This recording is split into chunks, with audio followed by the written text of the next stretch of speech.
I'll just shut that window, actually. Kids, huh? Yelling and screaming. We've got kids on this side, dogs on the other side. Like, shit, there's nowhere in this house. You can find a quiet sort of bubble.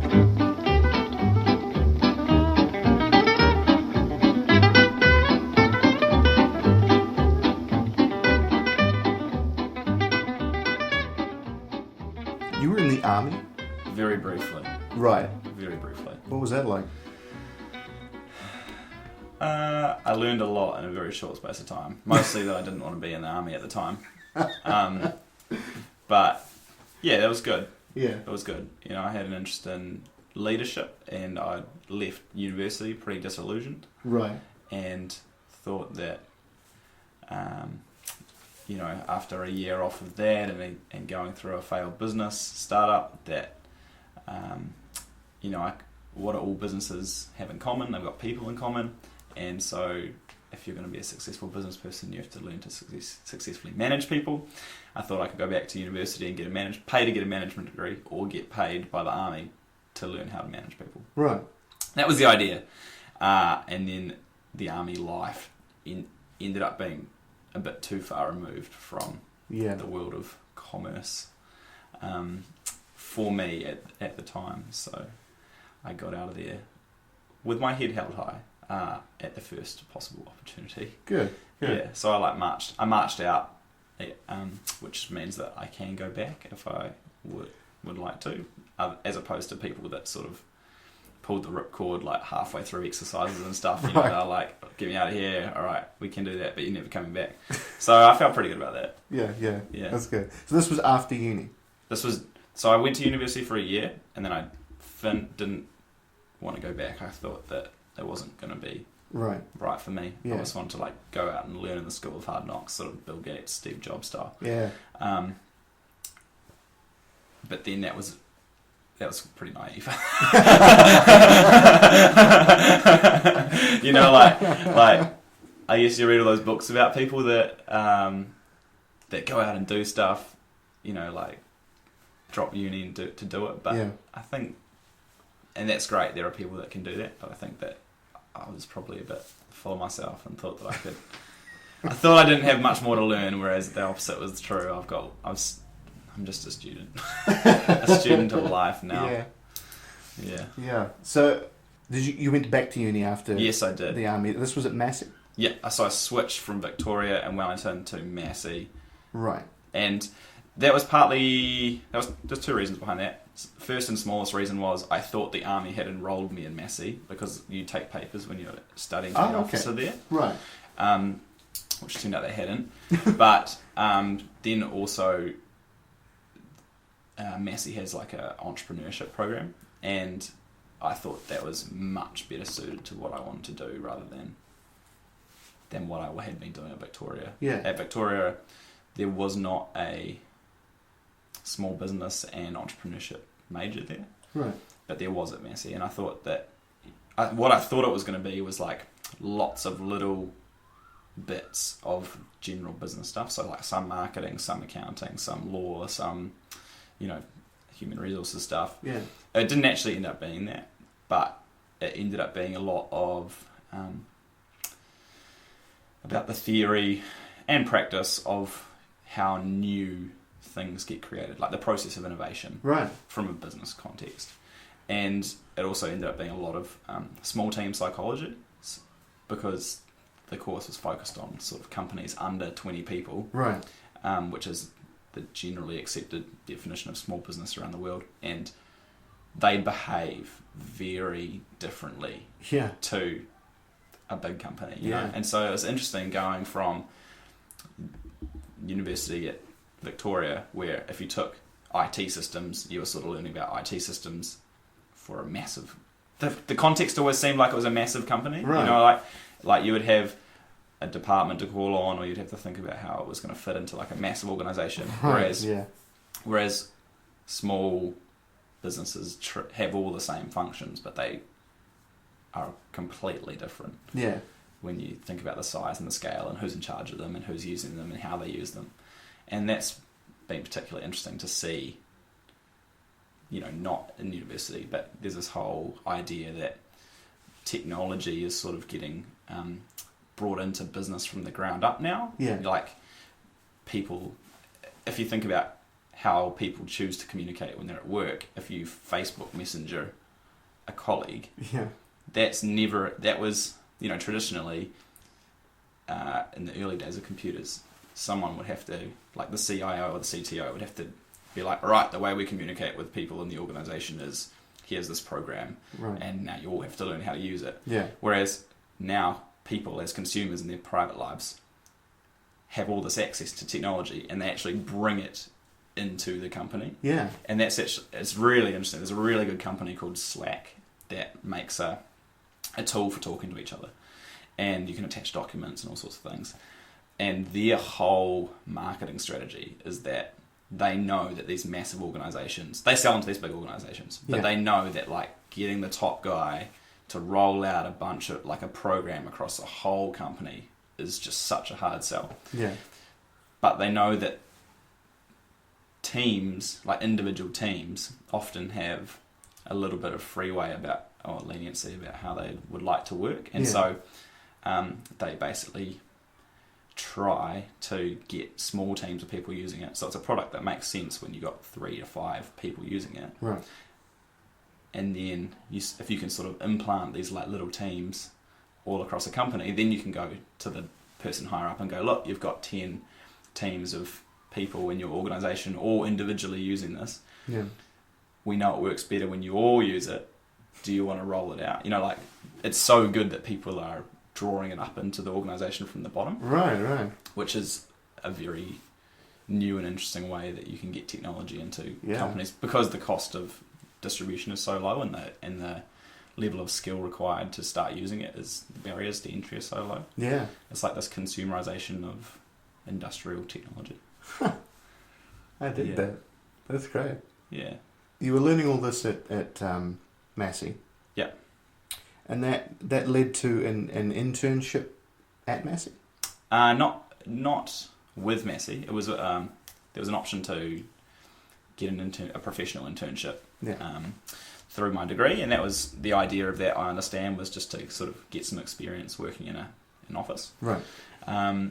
And I had been running a company that I started at Massey, and I had been working in an office of a computer developer company in Wellington, 3 months, that had invested in us, partnered with us. And so I felt like I already had like experience of like working in an office. Yeah.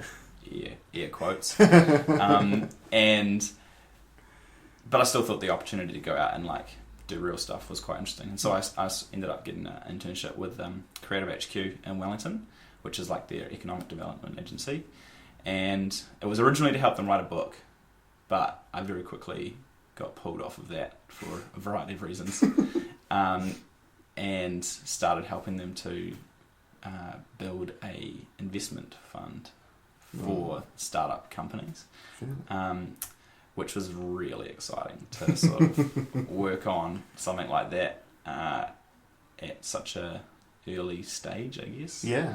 And so I eventually ended up working for them. They offered me a job before I finished university, which, man, getting offered a job before you finish university like completely drops the floor out of your out of your desire to sort of get A's. You're like, oh, I've already got this nailed. I'm just gonna like coast to the end. Did finish and did do well, but but was definitely like mentally checked out of university by the time I was like, working full time on this thing already. Yeah. And so actually, so I spent the next 2.5 years working on this program called Lightning Lab, which is still an investment fund for digital companies. Nice. To get them through early stage.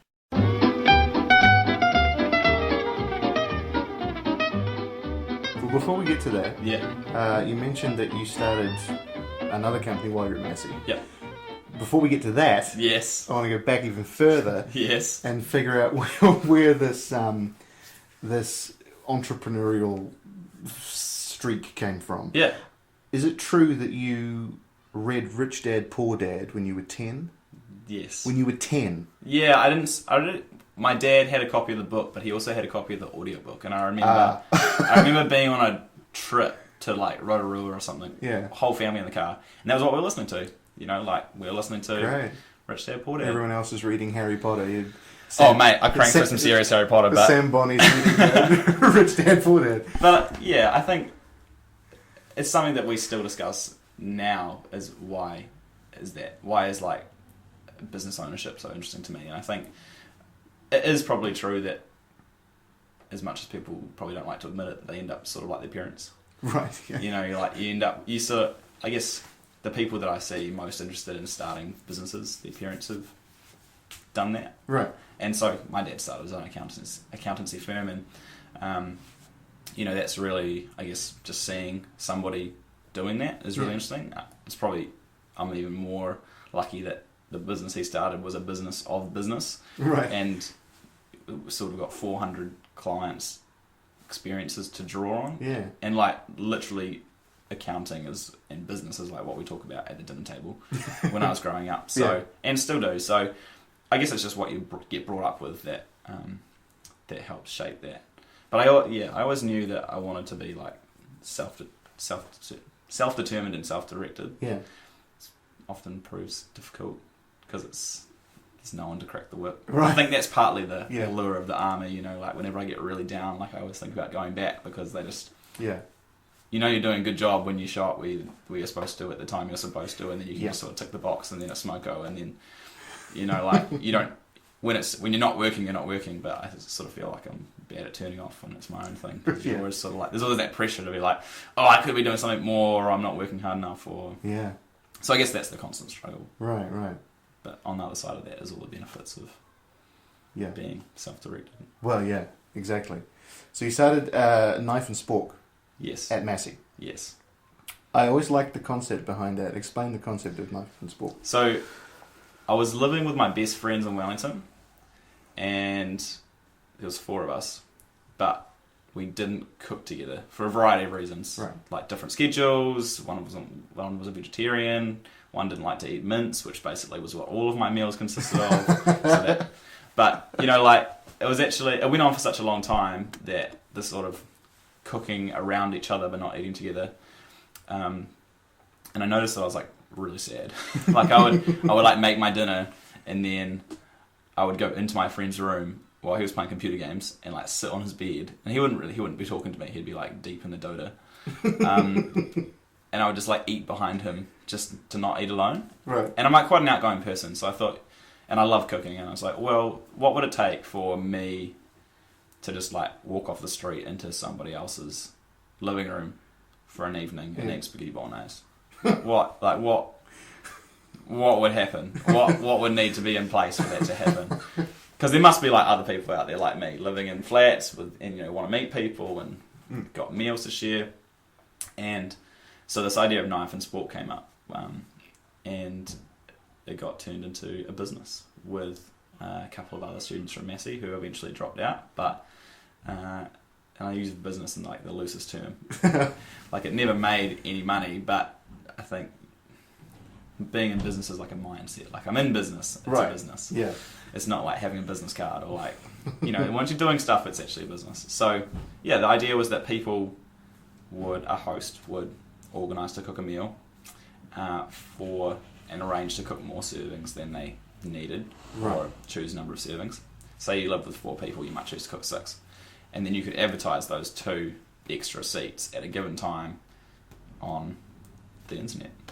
And people could, book a seat to come and eat with you at 5:30, spaghetti bolognese for $4.50.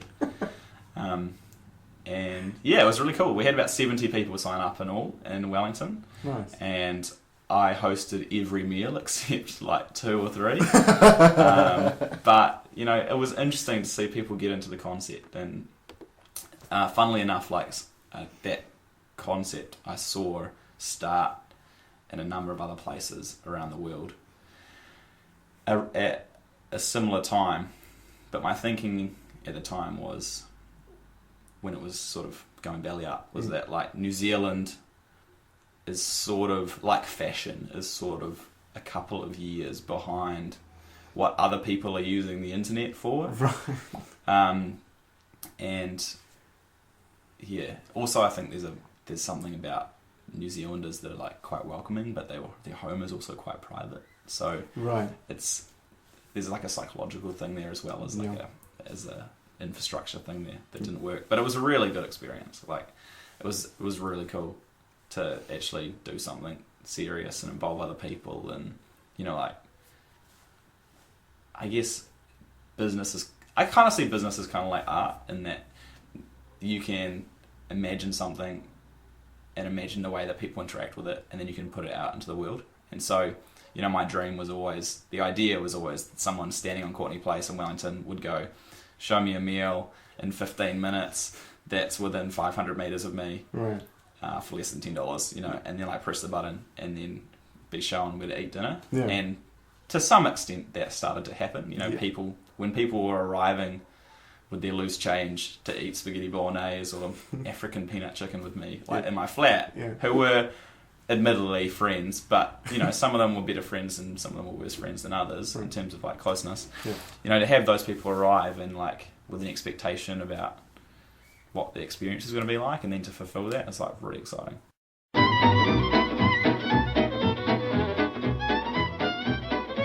Tell me about Cloud Cannon. Yeah, so Cloud Cannon is a company that was started by two good friends in Otago, Mike and George, and they were a team that came through Lightning Lab on our second program, the 2014 program, and they had a piece of software that helped, or at the time helped web designers to make websites that clients could update really easily.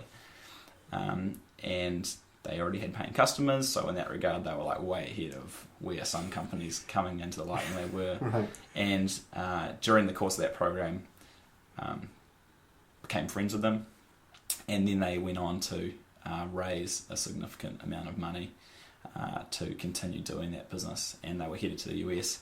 And so near the end of the program, I'd sort of announced to the program cohort that I was going to move on from Lightning Lab to go back and do my own thing. Didn't know what it was, but I felt like I needed to go back out into the world and create and do and be. Yeah. And then they pulled me aside and they were like, could you not go and do your own thing? Do you want to come work with us? And I was like, oh yeah, that sounds pretty cool. Like a steady paycheck and an adventure. Yeah. So yeah, I signed on with those guys and we went to California, went to San Francisco, and tried to grow Cloud Cannon there. Cool. This Mike then generally still flits backwards and forwards, I think, between California and New Zealand, but it wasn't for me. Right. It wasn't for me. Yeah. That whole, which is kind of sad. It got me pretty down for a while. Yeah. Because I guess, here's my take on it, that Silicon Valley is like the Hollywood of business. Yeah. Like if you are a struggling actor in America or anywhere else in the world, you just want to like sell your things, move to LA, start doing auditions, do whatever you got to do to survive while you're there, wait tables or whatever, until you can make it big. Yeah. And the same is pretty much true of San Francisco if you're into business. Right. So, lots of people just living out of their cars in California, trying to make it happen over there. Yeah. And that's all well and good, but it's, if you think about all the bad sides of what you would imagine Hollywood would be like, people that are burnt out, people that have got no hope but are just sort of like throwing themselves against the, throwing themselves onto the tide of that merciless city. Like all the same things play out in Silicon Valley. There's A-listers, there's like the Zuckerbergs of the world, which is like, I guess, the Brad Pitts of the world. And then there's like the struggling actor, struggling entrepreneur stereotype. Again, probably waiting tables or driving an Uber cab. And then, interestingly, there's like this middle group, which is like the people that are doing okay. and I guess that's probably like your regular extras, or your like working, just your regular working actors, jobbing actors. Yeah. And that's, I guess, from the outside, that's the part of Hollywood that I'm not very familiar with, right? Because it's easy to imagine both extremes. Yeah. But it happens in Silicon Valley as well. You just sort of meet these other people that are doing all right. Right. And everybody wants to get to the top, but I think the big thing that I found was that the realization that most people don't. Yeah. And then once you get that, what sort of life do you want to have? Yeah. And that was really hard, because I think the values that people hold dear in San Francisco, and to do well in San Francisco, Silicon Valley, is very different to the values that, as a New Zealander, that we hold. Right. And so, like, it was a pretty big shock to go to my first party where they were like, champagne and cocaine, and I was like, holy shit, I'm woefully underprepared mentally for this. I don't like either of those things, and since I'm here on a work trip, I don't really want to try them. So, like, that's a funny side of it, I guess, like, one instance, but just the stuff day to day, like, I think there's a real problem in San Francisco and there's a problem where people want to get paid big amounts of money. And like, I know that if you're like a junior developer, you can make, the demand is so great that you can make like 100,000 plus after like training for 12 weeks in tech, which is crazy considering that like the same person might get paid like $35,000 a year here in New Zealand. Yeah. But the quality of life, if you earn $35,000 a year in New Zealand, the quality of your life that you have here is like sky high compared to earning $100,000 in San Francisco. Right. Like $35,000, you can live in your own home, you can commute 10 minutes to work, you can go out and, play sports, go hunting, enjoy the great outdoors, send your kids to good schools, like all that sort of stuff. Whereas 100,000 in San Francisco buys you a shared apartment, maybe a shared room, a 40-minute commute, like long hours, just a different lifestyle and everybody's sort of striving for the next thing, but it just wasn't for me. Yeah. But I'm glad I went though, because I did spend my time at Lightning Lab trying to convince people that they had to go there, and so I had to learn that lesson for myself. Like I wouldn't have accepted somebody telling me that that's not where you go. Yeah. Again, coming back to like the Hollywood thing, like it'd be like if you thought that you had to be like an A-lister, you had to go to Hollywood, and people were like, no, you can just do it from Wellington. I'd be like, no, I don't believe you. But now, and this is probably where the metaphor like diverges, is like that may be the case. But to be successful, I don't think you have to be over there. Right. And it was really interesting going to London for a break when I was overseas with Cloud Cannon, because I went to this meeting for entrepreneurs in London, which is massive ecosystem compared to anything in New Zealand. You'd think that London was right up there. And I went to this meeting, and it was like a group of investors from San Francisco that came to London to talk to London companies about going to San Francisco, and all the problems and like hopes and aspirations and like worries of the people in London about going to San Francisco were exactly the same as those that I had seen in like Wellington, New Zealand. A city in the middle of the sea, ages from anywhere, and basically anywhere that's not San Francisco has that mentality from what I've seen. Like and that's because San Fran just is so different. It's so far ahead that nobody can be the same. Nobody can create a new San Francisco, but you can create different things. And so I think that's really what people that are looking to emulate the success of that have to realize that they can't make it the same, but they have to like focus on what their own their own thing is, and be prepared to do it differently.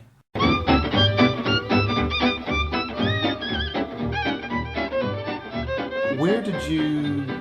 I'm assuming that you started learning the trombone in high school? Yeah, man. For the big band? Mate, that's going to be a curveball to anyone who's listening to this now. Really? Well, no, I mean, you just jump from business to... We jump from business now to business then, and now we've gone from business now to trombone then. So, yeah, man, trombone. Yeah. All my friends played in the band and played brass, and I really wanted to learn the trumpet. I thought the trumpet was awesome. And I rocked up to Tauranga Boys College and talked to John Page, who was the head of music then. And I was like, I want to be in the band and I want to play trombone. And he was like, well, if you really want to be in the band, we need trombones. And I was like, okay. If I'll be in the band. Yeah. So the path of least resistance to the band was trombone, and that was awesome. That was cool. Still got to hang out with the same teacher as the trumpet people, and it was all the same itinerant music things, and same experience. But I really enjoyed playing the trombone, and considered going and studying it professionally, at music school, on a whim, for a week. Around the time of Jazz Fest, Easter Festival, because you just see people doing their thing, and you're like, I could do that. And then you sort of take a moment, and you're like, I couldn't do that. I couldn't do that day in, day out. Yeah. Again, I couldn't. I guess it probably comes back to that, what could I talk about over the dinner table forever? And I probably couldn't talk about trombone. I mean, I'll probably be bored of talking about trombone by the end of this interview, so... Whereas we could talk about business forever, but... trombone was good. And I think, I haven't played it a lot recently, but it's going to sound weird, but it's always nice to know that I could. And it's also nice to know that if I was in a horrible accident and got both of my hands cut off, I could still play the trombone. It's pretty much the only instrument you can play with 2 hooks for hands. You could get a special trombone attachment on your left hand, and then you could get a special hook attachment on your right hand, and you could still be pretty much as good as Whereas now my new love is guitar, and if I had a horrible accident and lost both my hands, never play guitar again. You're done. Yeah, exactly. But trombone, and if my whole face got mashed up, I guess I'd have bigger worries than playing musical instruments.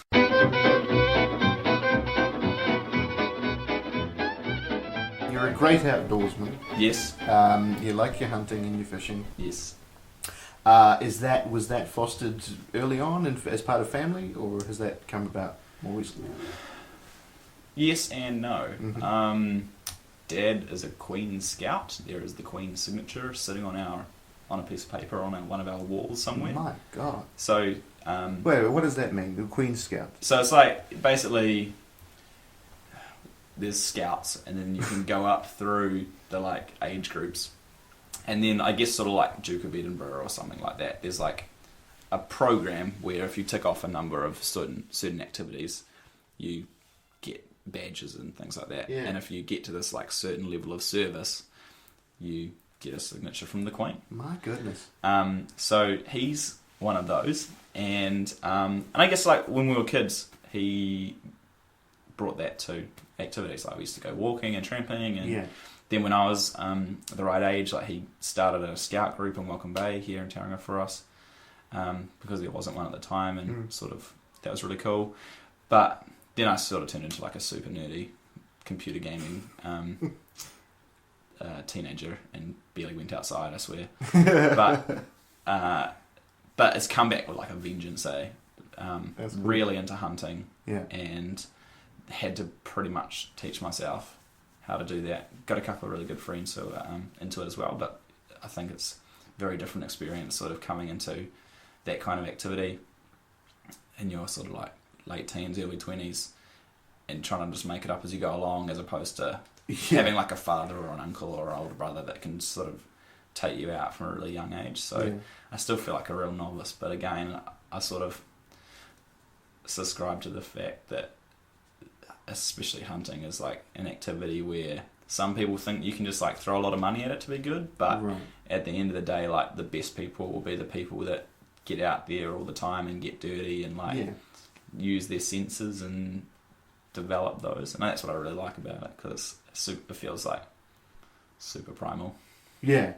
Do you have to? Because I presume, I may be wrong, but there wouldn't be many hunting spots around Wellington. There is actually. Is there actually? Yeah, Wellington is one of the greatest places on earth. Not just for hunting, but in fact, not for hunting, but like just in general. Yeah, in general. Yeah, like if you go east of Wellington to the Rimatuckers, shot my first goat in there. And if you go north to the Tararuas, there is heaps of deer in there. And if you go even further to the Ruahines, there's deer in there. So, within 20 minutes to an hour and a half, there's like plenty of... Heaps of places. There's heaps of places. And that's better than if you're, say, in Auckland. Like you've got to drive at least an hour and a half anyway to get out of there. Just to get over the bridge. Well, yeah, exactly. Yeah.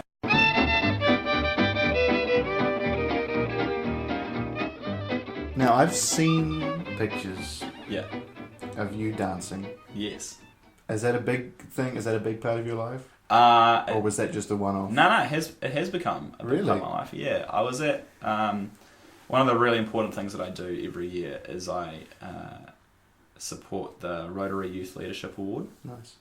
And it's a course that I went on back in 2012 and got voted class representative. Cool. And that was a really huge honour. And then as part of that, I got invited back onto the organising committee. And it's for 18 to 25-year-olds. And last year, this lovely lady called Claudia was attending, and she danced rock. And it turns out that one of the instructors that we have, speakers that we have on the course, danced rock as well. And they did a little demonstration in the bar that we run at night, and it looked pretty cool. She made it look pretty sexy. And since I was on the organising team, I was a bit standoffish. I was like, I don't want to look like an idiot in front of these guys, even though I look like an idiot in front of them like almost all the rest of the time. But the two of them started teaching some of the people how to dance, and I missed out because of my own reservations. And I left that course thinking, all right, my goal for the year is I'm going to do 20 lessons. I'm going to go out, I'm going to do 20 lessons. And I almost chucked it in, but the very next time that I had the ability to do it, I went out and did it and had a great time.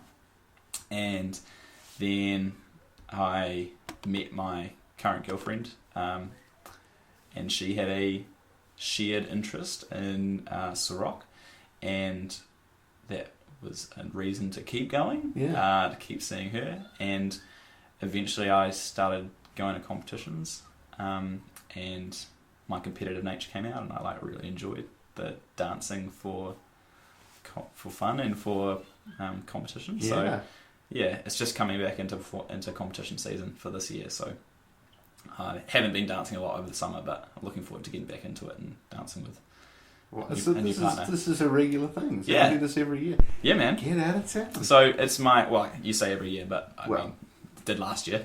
But like it changed my life. It's like one of those things that fundamentally changes the way that you think about yourself, or the way that you enjoy spending your time. I have lots of hobbies that I go through phases of, but like this is one that's sort of stuck. Hunting and guitar, and this one have like sort of been one that's stuck around. So yeah, it's really cool. I think the thing that I like about, some people like Sorok and some people don't like Sorok, and that's because it's like not very complicated. So it's like it's not really a dancer's dance. Right. It's not like salsa or ballroom or like any of those. But I think the reason I like it is that it's, and what Claudia and Stu demonstrated to me the very first time I saw them do it, is that it's like dancing's like a language. Yeah. And that you can go and learn some backwater dialect of Indonesian, but you'll never get to use it. You know what I mean? Yeah. And so I wanted to like learn. If I was going to learn how to dance, my goal was to like go to a festival, like the Cuba Street Festival, and just like grab someone's hand and like start dancing with them. Yeah. And that has happened, having learnt Sorok, because it's so simple, it's so common, it's so widespread that, people know the rules of the game, and you can just sort of like grab someone and have fun with them, and that's awesome. That's fantastic. You know, so yeah, I really like that about it. Where is Ciroc from? Is it? It's also known as Ciroc is like a brand name. Ah, okay. The generic term is called Modern Jive, right? And it was. I'm going to get this around the wrong way. I'm pretty sure it's a French style based on what American GIs brought to France. Okay. During the war. Right. Yeah, the French would never visit America. So yeah, it must have been the Americans visiting the French, and they brought swing dancing, and then the French sort of made it their own, and then it's become really popular in the UK, and I think that's probably how it got to New Zealand. Right. From France to the UK to New Zealand. So yeah, it's really cool. Wow. So competitions are coming up. Yeah. Oh, all the best, man. Thank you. Yeah. Good luck with that. Yeah, I did pretty good last year, so I'm nice. Yeah, I'm looking forward to hopefully moving up a grade this year if I can. Yeah. Get my stuff together.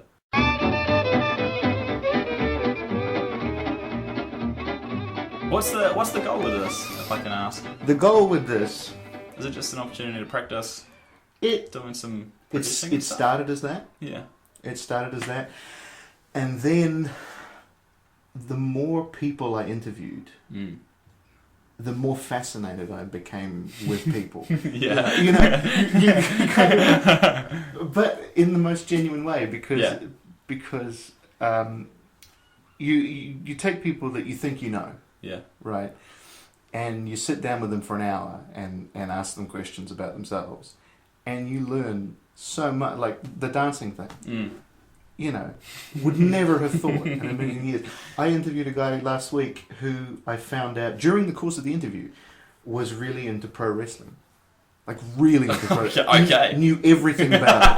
I'm not even kidding. Wait until you hear that interview. Okay. Yeah. And we talked for 40 minutes just about wrestling. Yeah. The whole interview ran an hour and a half. Yeah. You know, but 40 minutes on wrestling. But the great thing about it was just the enthusiasm with which he spoke about this thing that he clearly just loved. And that's the fascinating part too, is hearing people get passionate about the things that they love. Like you talking about business. It's like you said, you could talk all day about business, which is great.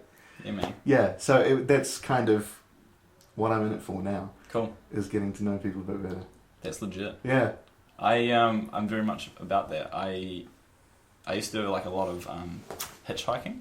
Right. And that was always the like real draw card, apart from getting to Hamilton from Wellington for real cheap. but you know, like every person that you meet has some interesting story to tell you. Yeah. I heard some crazy ones. Like I heard some ones that like I don't know if they're true, but like even if they're not true, it's just a great story. Like this one dude told me he flew a plane under a bridge in New Zealand, lost his pilot's license. Someone found out about it because it was in the paper. He got called over to Australia to like do this job. The job was stealing planes out of an airfield that were like ex-military planes, and then they used them to run guns into Vietnam. I was like, holy shit! That is like I couldn't even. If that's true, that's amazing. If that's not true, I've been captivated for a half hour. Like that. Yeah. You could make that shit up, obviously, if it's not true. But like just like that story in my mind just is like takes the cake. Yeah. The same guy told me he was like had been a millionaire with an orange farm in Vanuatu. That then went bankrupt, and I was like, "Business is business." Like, but like, and the best bit is that he was driving this really shitty car, and it had like a blind deaf dog in the back that I was sitting with, and I couldn't sit in the front seat because in the front seat was his printer and his whole computer, and he was taking it to his daughter to fix, who'd said, just bring everything, because she couldn't help him fix the printer on the phone. So like, and he smoked like a train. Like I was in his car for 45 minutes. He just didn't stop smoking. It was amazing. It was amazing. See, that's the kind of stuff. That's the kind of stuff you want. I should hitchhike. I should take this equipment and hitchhike. Yeah, man. Yeah. Yeah, definitely. Take this on the road. Do a little road show. You should do that. You should do like a little mini convert. How do you say it? Is it ConversHagan or ConversHagan? ConversHagan. Yeah. Yeah. ConversHagan. ConversHagan on the road, man. Yeah. Yeah. Yeah. You should do that. It's happening.